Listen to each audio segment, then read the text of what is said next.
ഈ വീഡിയോയിൽ middle east update ആണ് നമ്മൾ നോക്കുന്നത്. ഇസ്രായേൽ ഒഴിവാക്കി വിട്ട 3 ഓഫീസർമാരുണ്ട്. ഈ ഒഴിവാക്കിയ 3 ഓഫീസർമാരിൽ ഒന്നാണ് ഇസ്മായിൽ ഖാനി. ഇസ്മായിൽ ഖാനി മൊസാദിന്റെ ഏജന്റ് ആണോ എന്നുള്ള ഡൗട്ട് പണ്ട് തൊട്ടേ ഉണ്ട്. അത് ഇറാനും ഉണ്ട്. അതുകൊണ്ട് തന്നെയാണ് പുള്ളിയെ പുറത്ത് കാണാത്തത്. പുള്ളി മൊസാദിന്റെ ഏജന്റ് ആണെന്ന് കണ്ടെത്തി പണ്ട് തന്നെ ഇയാളെ ഡീറ്റെയിൻ ചെയ്തിട്ടുണ്ടെങ്കിൽ അയാൾ രക്ഷപ്പെട്ടിട്ടുണ്ടാവാം. അങ്ങനെ ഒരു സാധ്യതയുണ്ട്. ഇനി അതല്ലാന്നുണ്ടെങ്കിൽ പുള്ളി മൊസാദിന്റെ ഏജന്റ് ആവാനാണ് സാധ്യതയുണ്ട്.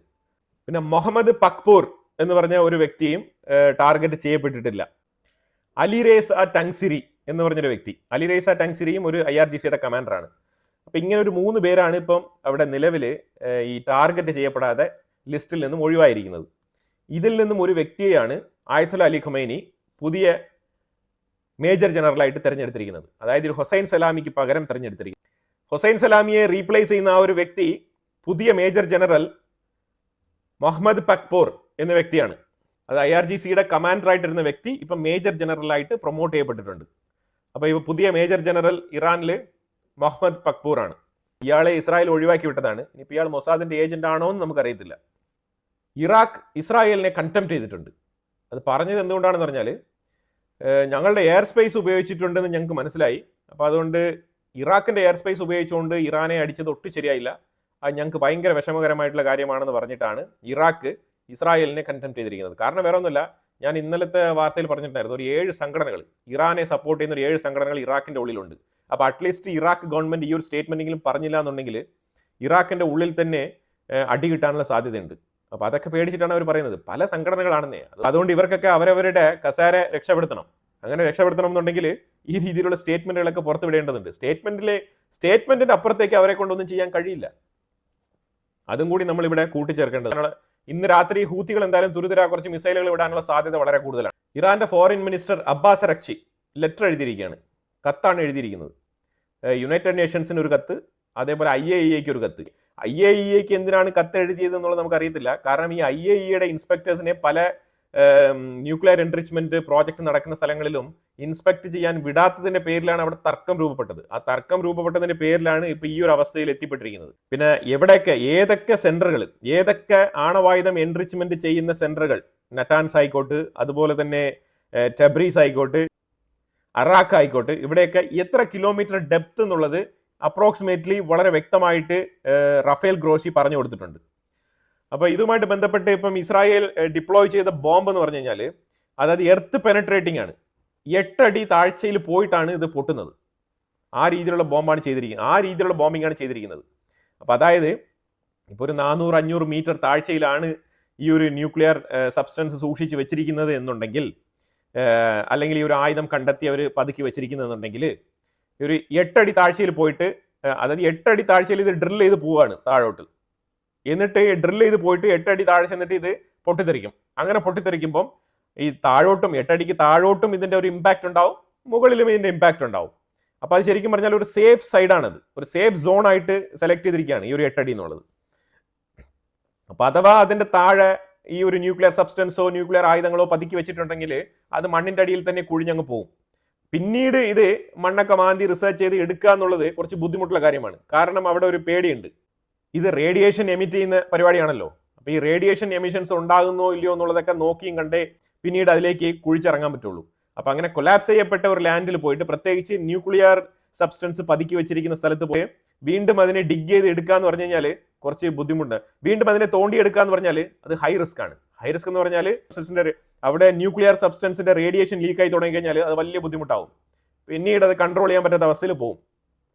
അതുകൊണ്ട് തന്നെ അത് ഡിസ്മാൻഡിൽ ചെയ്ത് കഴിഞ്ഞാൽ പിന്നെ ആ സ്ഥലം കഴിഞ്ഞു, അത്രേ ഉള്ളൂ. പിന്നെ അടുത്ത് വേറെ സ്ഥലം നോക്കണം, പിന്നെ പുതുതായിട്ട് ഒന്നേം തുടങ്ങണം. അത് തന്നെയാണ് പരിപാടി.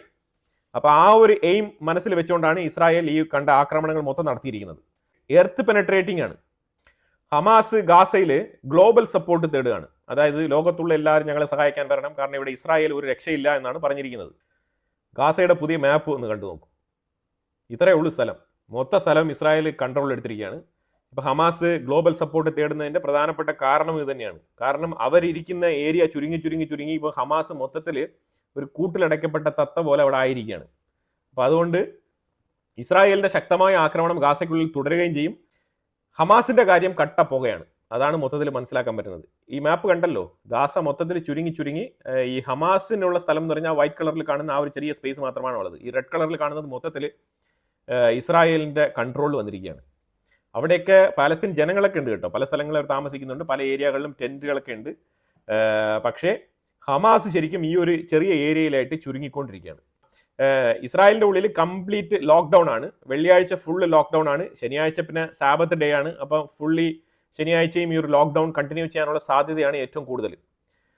ഇതുകൊണ്ട് ഉദ്ദേശിക്കുന്നത് പറഞ്ഞാൽ ഏത് നേരത്തും ഇറാന്റെ സൈഡിൽ നിന്നുള്ള റിറ്റാലിയേഷൻസ് സംഭവിച്ചേക്കാം. അപ്പോൾ അതുമായിട്ട് ഇസ്രായേൽ എക്സ്പെക്ട് ചെയ്താണ്, അപ്പോൾ അതുമായിട്ട് പൊരുത്തപ്പെട്ട് ഇസ്രായേൽ എക്സ്പെക്ട് ചെയ്താണ് ഇരിക്കുന്നത്. അപ്പോൾ അതുകൊണ്ട് എല്ലാ തരത്തിലുള്ള ഡിഫൻസ് മെക്കാനിസം ഒക്കെ അറേഞ്ച് ചെയ്തിട്ടുണ്ട്. അപ്പോൾ ആ രീതിയിൽ ഇസ്രായേൽ തകൃതിയായിട്ട് വെയിറ്റ് ചെയ്തിരിക്കുകയാണ്. അതുപോലെ ഇസ്രായേൽ യൂറോപ്യൻ മേഖലയിലുള്ള അതുപോലെ ഗ്ലോബലി എമ്പാടുമുള്ള ഇസ്രായേലിന്റെ എംബസികളിൽ വിസ കൊടുക്കുന്ന പ്രോസസ്സൊക്കെ നിർത്തിവെച്ചിരിക്കുകയാണ്. ഇസ്രായേലിലോട്ട് ആരും വരണ്ട എന്നാണ് ഇപ്പോൾ പറഞ്ഞിരിക്കുന്നത്. ഇതിൻ്റെ ഇടയ്ക്ക് നെതന്യാഹു സൈപ്രസിലേക്ക് ഒരു വിസിറ്റ്, എമർജൻസി വിസിറ്റ് ആണ്. ഇറാന്റെ ഫോറിൻ മിനിസ്റ്റർ റഷ്യയിലേക്ക് വിസിറ്റ് ചെയ്തതായിട്ട് പറയപ്പെടുന്നുണ്ട്. അതുമായിട്ട് ബന്ധപ്പെട്ട് കൂടുതൽ വാർത്തകൾ വന്നിട്ടില്ല. ഇസ്രായേലിന്റെ prime minister Benjamin Netanyahu Cyprus visit ചെയ്തത് എന്തിനാണെന്ന് പറഞ്ഞാൽ അവിടുത്തെ എയർപോർട്ട് യൂസേജ് ചെയ്യാൻ വേണ്ടിയിട്ടാണ്. അതായത് ഇസ്രായേലിന് വേണ്ട സാധനങ്ങളും സാമഗ്രികളൊക്കെ, ഇപ്പോൾ ഫുഡും കാര്യങ്ങളൊക്കെ വേണമല്ലോ. ഇപ്പോൾ ഇവിടുത്തെ എയർപോർട്ട് ഇപ്പോൾ പ്രവർത്തിക്കുന്നില്ല. ടെലവീവ് ഇപ്പോൾ താൽക്കാലികമായിട്ട് നിർത്തി വെച്ചിരിക്കുകയാണ്, ഓപ്പറേഷൻസ് ഇല്ല. അപ്പോൾ അതുകൊണ്ട് തന്നെ ഇസ്രായേലിന് വേണ്ട സാധനങ്ങളും കാര്യങ്ങളൊക്കെ കിട്ടണം എന്നുണ്ടെങ്കിൽ സൈപ്രസിൽ ഇറക്കിയിട്ട് സൈപ്രസ് എയർപോർട്ട് ഉപയോഗിച്ചിട്ട് അവിടെ നിന്ന് ഷിപ്മെന്റ് ത്രൂ കൊണ്ടുവരാനുള്ളൊരു പദ്ധതി. അപ്പോൾ അതുമായിട്ട് ബന്ധപ്പെട്ടാണ് നെതന്യാഹു പോയിരിക്കുന്നതായിട്ട് മനസ്സിലാക്കാൻ പറ്റുന്നത്. അതിന് വേറെ മിലിറ്ററി താല്പര്യങ്ങളൊന്നുമില്ല. മിലിറ്ററി താല്പര്യങ്ങൾക്ക് ഇസ്രായേലിന് അവിടെ എയർബേസ് ഉണ്ട്, ഇസ്രായേലും യു കെ ഒക്കെ ചേർന്നൊരു എയർബേസ് ഉണ്ട്. ഇറാൻ ഇപ്പോഴും വളരെ ശക്തമായ സ്റ്റേറ്റ്മെന്റുകൾ പുറത്തുവിടുന്നുണ്ട്. അതായത് 5000 ബാലിസ്റ്റിക് മിസൈലുകൾ റെഡിയാക്കി വെച്ചിരിക്കുകയാണെന്നാണ് പറയുന്നത്. അത് തൂത്തുപറക്കി വെളിയിലെടുത്ത് കൊണ്ടുവരുമ്പോഴേ ഇസ്രായേൽ അറ്റാക്ക് ചെയ്യുന്ന ഒരു അവസ്ഥയാണ്. അതായത് ഇറാൻ വിചാരിക്കുന്നതിന് മുമ്പേ, ഇറാൻ ഇസ്രായേലിനെതിരെ ഒരു മിസൈൽ വിട്ടുകളയാമെന്ന് വിചാരിക്കുന്നതിന് മുമ്പേ ഇസ്രായേൽ കയറി അറ്റാക്ക് ചെയ്യുകയാണ്. അതാണ് ഇപ്പോഴത്തെ ഒരു സാഹചര്യം. അതുപോലെ ഇസ്രായേൽ വലിയ പദ്ധതിയാണ് ഈ 14 ദിവസത്തെ പ്രോഗ്രാം എന്ന് പറഞ്ഞു കഴിഞ്ഞാൽ അവരുടെ ആർസനൽസ്, അതായത് അവർക്ക് ചൈന വരെ റേഞ്ചുള്ള മിസൈൽ, അതായത് ചൈനയുടെ ആ ഒരു ലാൻഡ് ഏരിയ വരെ കവർ ചെയ്യുന്ന ആ റേഞ്ചിലുള്ള മിസൈൽസ് അവരുടെ കയ്യിലുണ്ട്. അതായത് ഗ്ലോബലി ഇങ്ങനെ ആഫ്രിക്ക ത്രൂ ആ രീതിയിൽ വലിയ സർക്കിളിലാണ് അവർ കാണിക്കുന്നത്. ഈ കാണിക്കുന്ന റൗണ്ടിലുള്ള അത്രയും ഡയമീറ്റർ ഏരിയാസ് കവർ ചെയ്യാൻ പറ്റുന്ന രീതിയിലുള്ള മിസൈൽസ് ആണ് ഇറാന്റെ പക്കലുണ്ടെന്ന് അവകാശപ്പെടുന്നത്. അപ്പോൾ ഈ മിസൈലുകളെല്ലാം തന്നെ, ഈ ആർസനൽസ് എല്ലാം തന്നെ ഉടച്ച് തകർത്ത് തരിപ്പണമാക്കുമെന്നാണ് ഇസ്രായേൽ ശപഥമെടുത്ത് മുന്നോട്ട് പോകുന്നത്. അവർ ലിസ്റ്റൊക്കെ പുറത്തു വിട്ടിട്ടുണ്ട്. ഇറാന്റെ ഉള്ളിലുള്ള ഇന്ന മിസൈലുകളൊക്കെ അതെല്ലാം തന്നെ ഞങ്ങളുടെ ടാർഗറ്റ് ലിസ്റ്റിലുണ്ട് എന്നാണ് പറഞ്ഞിരിക്കുന്നത് ഇസ്രായേൽ. ശരിക്കും പറഞ്ഞാൽ ഇറാന് വേണ്ടിയിട്ടുള്ള complete blue print, high pressure ഇട്ടിട്ട് ഈ ഞായറാഴ്ച അവർക്ക് ഒരു അവസരം കൊടുക്കുക എന്നുള്ളതാണ് ട്രംപിന്റെ ഒരു ശൈലി. പക്ഷേ ട്രംപിന്റെ ശൈലിയുമായിട്ട് അത് ഒത്തുചേർന്ന് പോകുമോ എന്നുള്ളത് നമുക്കറിയത്തില്ല. കാരണം ഇസ്രായേൽ പറഞ്ഞിരിക്കുന്നത് അമേരിക്ക ഉള്ളിൽ വരണം. കാരണം ഇസ്രായേലിന്റെ ടാർഗറ്റ് എന്ന് പറഞ്ഞാൽ അവരുടെ ന്യൂക്ലിയർ ആയുധങ്ങൾ തകർക്കുക എന്നുള്ളതാണ്. ഇപ്പം ന്യൂക്ലിയർ ആയുധങ്ങൾ അതുമായിട്ട് ബന്ധപ്പെട്ട് അത് ക്യാരി ചെയ്യാൻ കപ്പാസിറ്റിയുള്ള ബാലിസ്റ്റിക് മിസൈലുകളും തകർക്കുക എന്നുള്ളതാണ്. അപ്പോൾ അഡീഷണൽ ആയിട്ട് ബാലിസ്റ്റിക് മിസൈലുകൾ വരെ ഇസ്രായേൽ തകർക്കും. അത് കഴിഞ്ഞാൽ പിന്നെ ഇസ്രായേലിന് പറയാൻ അവിടെ വോയിസ് ഇല്ല. പിന്നെ ഇറാൻ എന്തെങ്കിലും എസ്കലേറ്റ് ചെയ്ത് കഴിഞ്ഞാൽ ആ എസ്കലേറ്റിന്റെ പേരിൽ റിറ്റാലിയേഷൻ എന്നുള്ള രീതിയിൽ വീണ്ടും അറ്റാക്ക് അങ്ങ് തുടരും. അതിലുപരിയായിട്ട് ഇസ്രായേലിന്റെ ടാസ്കുകൾ എല്ലാം തന്നെ പൂർത്തിയായി കഴിഞ്ഞാൽ പിന്നെ അമേരിക്കയാണ് ഇതിന്റെ റെസ്പോൺസിബിലിറ്റി ഏറ്റെടുക്കേണ്ടത്. കാരണം അവരാണ് ഈ ന്യൂക്ലിയർ ഡീലൊക്കെ സൈൻ ചെയ്യാൻ വേണ്ടി നിൽക്കുന്ന ആൾക്കാർ. ഇതാണ് ഇസ്രായേലിന്റെ നിലപാട്. ഇതൊക്കെ ഒരു സൈഡിൽ ഇരുന്നാലും വേറൊരു സൈഡിലുള്ള വാർത്ത നമ്മൾ കവർ ചെയ്തില്ല. ശരിക്കും അമേരിക്കയിലെ ഉള്ളിലെ പ്രൊട്ടസ്റ്റ്, ആ പ്രൊട്ടസ്റ്റ് നല്ല രീതിയിൽ സ്പ്രെഡ് ആയിക്കൊണ്ടിരിക്കുകയാണ്. Washington, California, Arizona, Texas, Ottawa, Pennsylvania, New York, ഇവിടെ എല്ലാം തന്നെ നല്ല രീതിയിൽ സ്പ്രെഡ് ആയിട്ടുണ്ട്. ഏതാണ്ട് 3800 ഫെഡറൽ ഫോഴ്സിനെ അയച്ചിട്ടുണ്ട്. എന്നാലും ഇതുവരെ യുഎസിന്റെ ഉള്ളിലുള്ള പ്രൊട്ടസ്റ്റ് കൺട്രോൾ ചെയ്യാൻ സാധിച്ചിട്ടില്ല.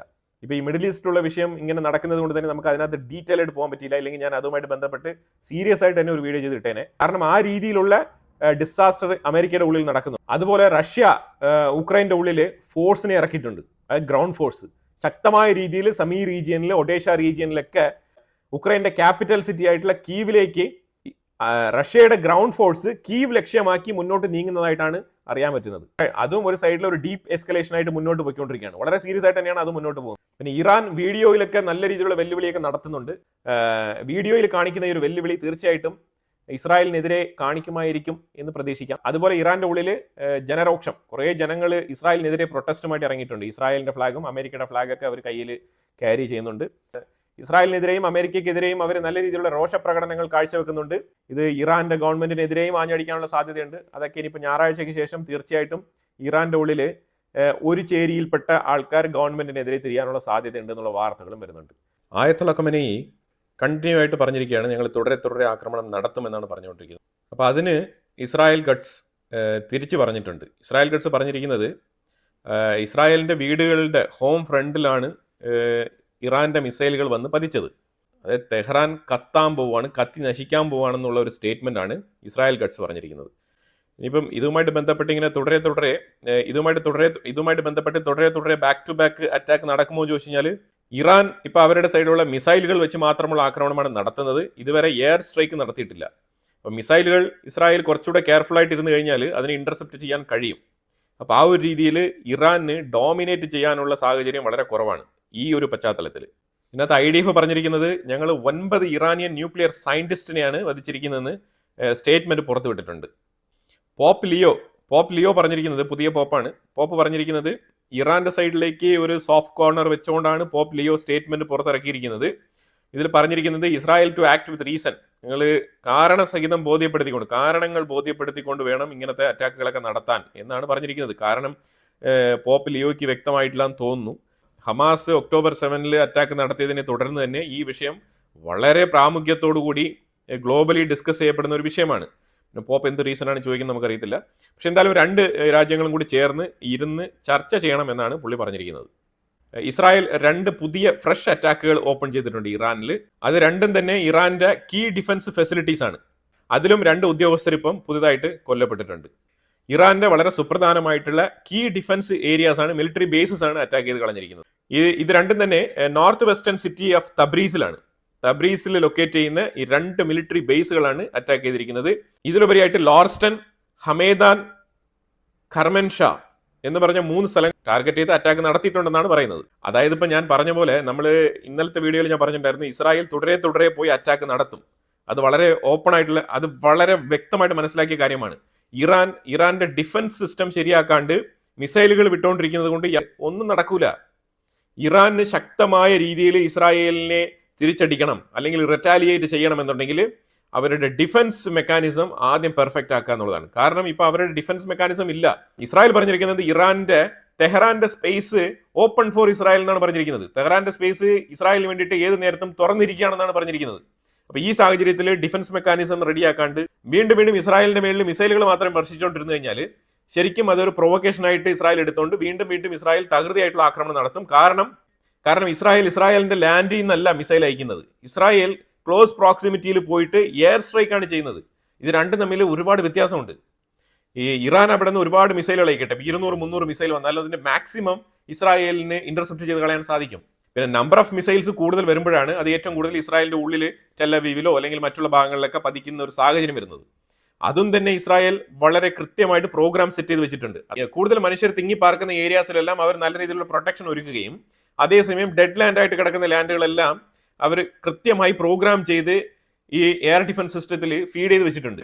അതിനനുസരിച്ചാണ് ഈ എയർ ഡിഫൻസ് സിസ്റ്റത്തിൽ നിന്നും ഈ ഇന്റർസെപ്റ്റേഴ്സ് ഡിപ്ലോയ് ചെയ്യപ്പെടുന്നത്. അതുകൊണ്ട് അവർ ഉദ്ദേശിക്കുന്നത് കോസ്റ്റ് ലാഭിക്കാനും അതേപോലെ അപ്പൊ അങ്ങനെ വീഴുന്ന മിസൈലുകളും ഫോട്ടോ എടുത്ത് വീഡിയോ എടുത്ത് ഇസ്രായേലിന്റെ ഉള്ളിൽ മിസൈൽ പതിച്ചു എന്നൊക്കെ രീതിയിലുള്ള വീഡിയോസ് ഒക്കെ പ്രചരിപ്പിക്കുന്നുണ്ട്. തീർച്ചയായിട്ടും ഇന്നലെ രാത്രി ഇറാന്റെ മിസൈൽ ഇസ്രായേലിന്റെ ഉള്ളിൽ ടെലവീവിൽ പതിച്ചിട്ടുണ്ട്. അത് വാസ്തവമായിട്ടുള്ള കാര്യമാണ്. അതുപോലെ ഇന്ന് ഇസ്രായേൽ ഇഷ്ഫഖാനിലുള്ള ആ ഒരു ന്യൂക്ലിയർ പ്ലാന്റിൽ ഒരു അറ്റാക്ക് നടത്തിയിട്ടുണ്ട്. അതായത് ഈ വിട്ടുപോയ കംപ്ലീറ്റ് ന്യൂക്ലിയർ പ്ലാന്റും തുടരെ പോയി അറ്റാക്ക് ചെയ്യാനാണ് ഇസ്രായേൽ തീരുമാനിച്ചിരിക്കുന്നത്. അതിന്റെ പുറകിൽ IAEAയുടെ ഇൻഫർമേഷൻസ് ഒക്കെ ഉണ്ട്. IAEA പല സ്ഥലത്തും ഡൗട്ട് പറഞ്ഞ സ്ഥലങ്ങളെല്ലാം അടിച്ച് തകർക്കാണ്. കാരണം ഇപ്പൊ അടിക്കാൻ തീരുമാനിച്ചു, ഇനിയിപ്പോൾ അടിച്ചങ്ങ് തീർക്കുക എന്നുള്ളതാണ് ഇപ്പം തീരുമാനിച്ചിരിക്കുന്നത്. ഇപ്പൊ ഈ ന്യൂക്ലിയർ ഡീലിൽ സൈൻ ചെയ്യുക, ഇതൊക്കെ അമേരിക്കൻ ഡിപ്ലോമസിയുമായിട്ടൊക്കെ ബന്ധപ്പെട്ട് മിഡിൽ ഈസ്റ്റിൽ ഒരു പൊളിറ്റിക്സുമായിട്ട് ബന്ധപ്പെട്ടിരിക്കുന്ന കാര്യങ്ങളാണെന്നുണ്ടെങ്കിൽ ഇസ്രായേലിന് ഇറാന്റെ ന്യൂക്ലിയർ എൻറിച്ച്മെന്റ് പ്രോഗ്രാം ഇല്ലാതാക്കുക എന്നുള്ളത് സർവൈവലിന്റെ പ്രശ്നമാണ്. ഇത് രണ്ടാണ്. അമേരിക്ക ഡിപ്ലോമസി കളിക്കാനും ഇസ്രായേൽ അവരുടെ നിലനിൽപ്പിന്റെ പ്രശ്നമാണ്. ഇത് രണ്ടും തമ്മിലുള്ളൊരു പോരാട്ടമാണ് ഇപ്പോൾ നടക്കുന്നത്. ഇറാന്റെ ഉള്ളിൽ 5 പേരെ അറസ്റ്റ് ചെയ്തിട്ടുണ്ട്. ഇവർ ശരിക്കും ഇസ്രായേലുമായിട്ട് കൊലാബറേറ്റിംഗ് ചെയ്ത ആൾക്കാരാണെന്നാണ് പറയുന്നത്. ഞാൻ ഇത് പറഞ്ഞിരുന്നു, ഈ മൊസാദുമായിട്ട് ബന്ധപ്പെട്ട ആൾക്കാർ ഒരിക്കലും സാധാരണക്കാരായിട്ടിരിക്കില്ല. അവരൊക്കെ ഹൈ ലെവലിലുള്ള ഉദ്യോഗസ്ഥരായിരിക്കും. അതിന് പകരം ഈ ലേമെയിൻസ് ഒക്കെ പോയിട്ട് ഇറാൻ അറസ്റ്റ് ചെയ്തിട്ട് കാര്യമൊന്നുമില്ല.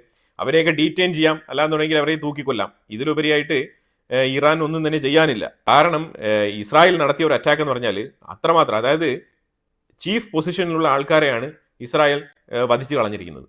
ഇത് ശരിക്കും ഇപ്പൊ അടുത്ത് അഡീഷണൽ ആയിട്ട് 2 ഉദ്യോഗസ്ഥരുടെ ഇപ്പൊ ഇന്ന് കൊല്ലപ്പെട്ടിട്ടുണ്ട്. ഇതിന്റെയൊക്കെ ഡീറ്റെയിൽസുകൾ പുറത്ത് വന്നുകൊണ്ടിരിക്കുന്നേ ഉള്ളൂ. ഹൂത്തികൾ മിസൈൽ വിടുന്നുണ്ട്. ഹൂത്തികൾ മിസൈൽ വിട്ട് അത് വെസ്റ്റ് ബാങ്കിന്റെ ഉള്ളിൽ ചെന്ന് പതിച്ച് 3 പാലസ്തീനിയൻ കുഞ്ഞുങ്ങളാണ് കൊല്ലപ്പെട്ടത്. ഇവർക്ക് കൃത്യമായ ടാർഗറ്റ് അറിയില്ല, ഒന്നും അറിയില്ല, ജസ്റ്റ് അങ്ങ് മിസൈൽ അങ്ങ് വിടുകയാണ്. മിസൈൽ അങ്ങ് വിട്ടത് പാലസ്തീനിയൻ കുട്ടികളായിട്ടുള്ള 3 പേര് കൊല്ലപ്പെട്ടു. പിന്നെ അമേരിക്ക അതിൻ്റെ ഇടയ്ക്ക് പ്രൊമോഷനുമായിട്ട് വന്നിട്ടുണ്ട്. THAAD സിസ്റ്റമാണ് ഇറാനിയൻ മിസൈൽസ് ഏറ്റവും കൂടുതൽ ഇന്റർസെപ്റ്റ് ചെയ്തതെന്ന് US പറയുന്നു. പിന്നെ ഇറാൻ വിടുന്ന ഓരോ മിസൈൽസിനും തിരിച്ചടിക്കാൻ വേണ്ടിയിട്ട് ഇസ്രായേൽ കാര്യങ്ങളൊക്കെ നല്ല രീതിയിൽ കരുതി കൂട്ടി റെഡിയാക്കുന്നുണ്ട്. ഇസ്രായേലിന്റെ അണ്ടർഗ്രൗണ്ട് സെക്യൂരിറ്റി ചീഫുമായിട്ട് ബന്ധപ്പെട്ട മീറ്റിംഗ്സ് ഒക്കെ നടക്കുന്നുണ്ട്. തീർച്ചയായിട്ടും ഈ ഒരു മിഡിൽ ഈസ്റ്റ് യുദ്ധം കൂടുതൽ ശക്തമായ രീതിയിൽ മുന്നോട്ട് പോകുന്നതായിട്ടാണ് കാണാൻ കഴിയുന്നത്. പിന്നെ ഇത് നമ്മുടെ ഒരു മെയിൻ ചാനലാണ്. നമുക്കൊരു സെക്കൻഡറി ചാനൽ നമ്മൾ ഓപ്പൺ ആക്കിയിട്ടുണ്ട്. ഇൻസൈറ്റ്സ് ഗ്ലോബൽ എന്നാണ് അതിൻ്റെ പേര്. അതിൻ്റെ ലിങ്ക് ഞാൻ ഫസ്റ്റ് കമൻറ്റിൽ പിൻ ചെയ്യാം. അതിലും വളരെ രസകരമായിട്ടുള്ള, മറ്റാരും കവർ ചെയ്യാത്ത രീതിയിലുള്ള, നിങ്ങൾക്ക് യൂസ്ഫുൾ ആയിട്ടുള്ള ഇമ്പോർട്ടൻ്റ് ആയിട്ടുള്ള വാർത്തകളും സബ്ജക്റ്റീവ് അനാലിസിസ് ഒക്കെ അതിനകത്ത് വരുന്നതായിരിക്കും. കാരണം നമുക്കൊരു സബ്സ്റ്റിറ്റ്യൂട്ട് ചാനൽ വേണം എന്നുള്ളത് വളരെ അനിവാര്യമാണ്. കാരണം ഇന്നത്തെ സൈബർ ലോകം നിങ്ങൾക്ക് അറിയാമല്ലോ, എന്തെങ്കിലുമൊക്കെ ഒന്ന് സംഭവിച്ചു കഴിഞ്ഞാൽ നമുക്കൊരു റിക്കവറി ഓപ്ഷൻ വേണം എന്നുള്ള രീതിയിലാണ് ഒരു സെക്കൻഡറി ചാനലായിട്ട് അത് റൺ ചെയ്യുന്നത്. എല്ലാ ദിവസവും 2 ചാനലുകളിലും നമ്മൾ വീഡിയോ ഇടും. അപ്പോൾ അതുകൊണ്ട് നിങ്ങൾ 2 ചാനലും സബ്സ്ക്രൈബ് ചെയ്ത് വെക്കുക. ഫസ്റ്റ് കമൻറ്റിൽ ഞാൻ ലിങ്ക് പിൻ ചെയ്തിട്ടുണ്ട്. ഇപ്പോഴത്തെ അഭിപ്രായങ്ങൾ കമൻറ്റ് ബോക്സിൽ രേഖപ്പെടുത്തുക. കൂടുതൽ വിഷയങ്ങളുമായിട്ട് അടുത്ത വീഡിയോയിൽ വരാം. Thank you so much.